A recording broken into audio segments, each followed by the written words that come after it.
Salut! Je vais vous montrer comment on fait un arrosage d'agrumes. Dans le fond, on arrose l'arbre quand le pot, je regarde de le lever là, mais quand le pot est rendu plus léger que quand il était arrosé, là, quand il est moins lourd qu'il était. L'important, c'est qu'on mouille bien la terre au complet. Le dessus peut sécher, moi c'est du sable, là, mais en dessous, faut que la terre reste toujours humide. Faut jamais que la terre soit sec. Ça, c'est une chose qui est importante.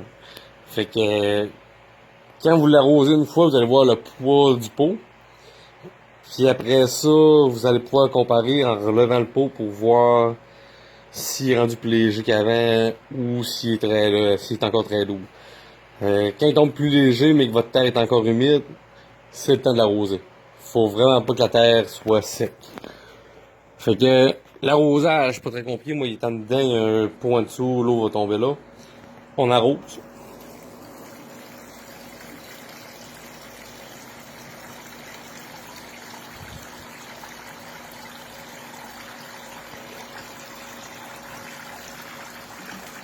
Mon arrosoir est aussi gros quasiment que le pot, là.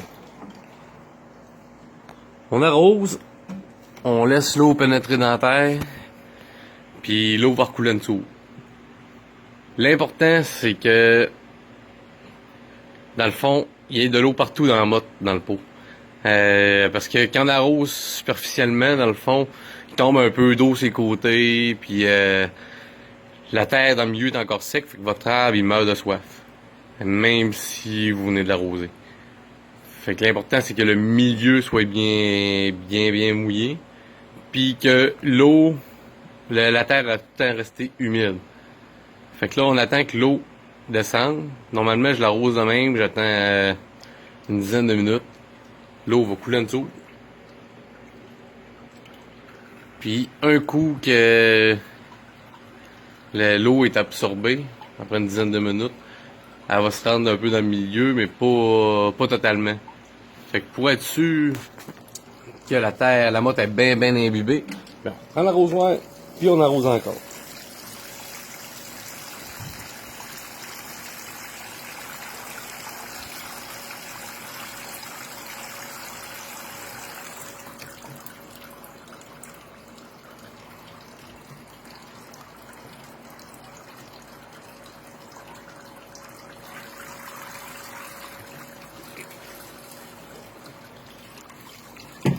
Là, dans le fond, l'eau va rentrer plus profondément dans la terre. Si vous avez attendu une dizaine de minutes, pas comme je viens de faire, là, avant de réarroser, dans le fond, le milieu va être encore plus mouillé. Un coup qu'on va avoir fini d'arroser, on attend que l'eau s'égoutte tout au complet. Fait qu'on peut le faire dans l'évier, dans le bain.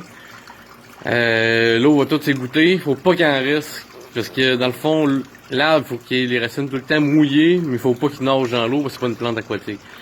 Si on reste de l'eau, mettons dans le sous-plat qu'on va mettre, ben il va se développer des champignons sur ses racines, pis c'est pas bon pour l'arbre, ça repart plus jamais. Fait que on arrose beaucoup pour que toute la motte soit mouillée. Après ça, on attend que ça soit bien drainé. Après ça, on peut le remettre sur son sous-plat quand il coule plus d'eau pantoute. Fait que vous pouvez le laisser après l'avoir arrosé dans l'évier ou dans le bain, mettons une heure ou deux. Là. Il fera pas de mal. Même que dans le bain, on peut le mettre de travers sur la petite pente pour que l'eau s'égoutte comme faut. Là. Fait qu'un coup que t'as arrosé, si mettons tu veux mettre de l'engrais, parce que c'est quand même ça prend beaucoup d'engrais sur tout l'été, on ajoute notre engrais, notre eau pour faire le deuxième arrosage. Fait qu'on prend pas 10 millions de tonnes d'engrais pour rien. Là. On le fait l'arrosage avec l'engrais juste à la fin.